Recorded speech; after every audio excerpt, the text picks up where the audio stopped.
And again, I suppose now, when with the rise of social media, citizen journalism, and then we have all of these new tools like AI, this, it's leading up to, as good as it as the good as it does, there's also the bad side, where unfortunately there's image manipulation, deep fakes. People are still at a stage where it's going to take a while before they they have the ability to identify such things. Yeah, when it comes to content that is manipulated, and how to actually fact check those.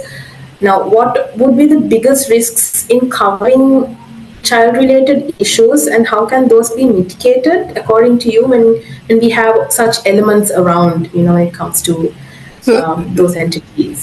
if you're talking about journalists, the issue now is that anything can be very easily documented because the Yeah. availability of mobile technology.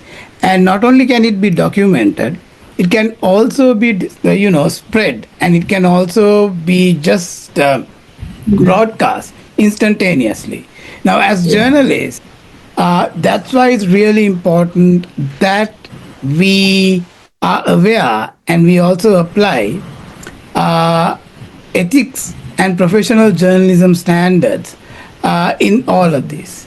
It's like, Yeah. if you take a picture, is that a violation of privacy? Now, earlier, if you were a journalist or anybody, you had to like carry this big, massive camera that for taking those pictures. Now, the phone that I have takes better pictures than Yeah. probably some of the most some of the available professional cameras, and I don't Yeah. need, I can pretend to do something else and take the picture, and Yeah. also Yeah. look at the harm that it can do, right? And Yeah. the other thing is that if you are the journalist, you need to understand, or you need to kind of like come to a certain decision as to why this information needs to be publicized. Why does the public need to know this? Now, Yeah. journalism at its core is about providing information to the general public or the communities that we live in so that they can make better informed decisions. Yeah. That's the purpose of journalism. That is not the purpose of entertainment.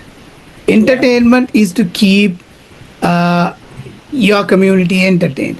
Now, journalism Yeah. serves a different purpose. So then, whoever is wearing that badge of a journalist needs to make that decision. What is the importance of making this information public? And also, that is where balance and transparency come into play, because you have to then look, am I giving the full available information here? Or am I keeping certain things out so that I can manipulate decisions, or I can manipulate the situation the way I want, or I can at least attempt to do that? Yeah. And I'm just going to come on to the last question, Samantha. Just to, apart from talking about basically experience or professional journalists, if we are talking to, say, other media consumers, citizen journalists, influencers, those who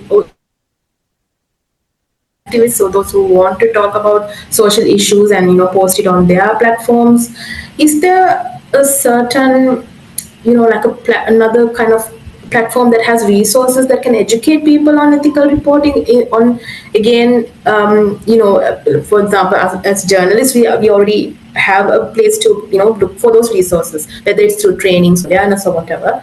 But what about those others? How have you ever noticed any mechanism that has been maybe Well, created, or is it's, there it's yeah, I mean, it's nothing very specific? difficult to Yeah.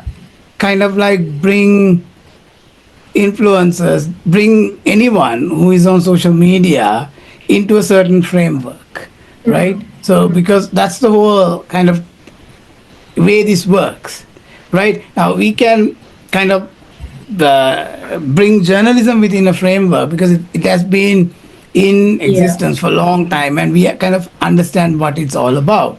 It's very difficult to kind of like give a certain set of guidelines to Yeah. everyone who is interested in posting on social media and on the web.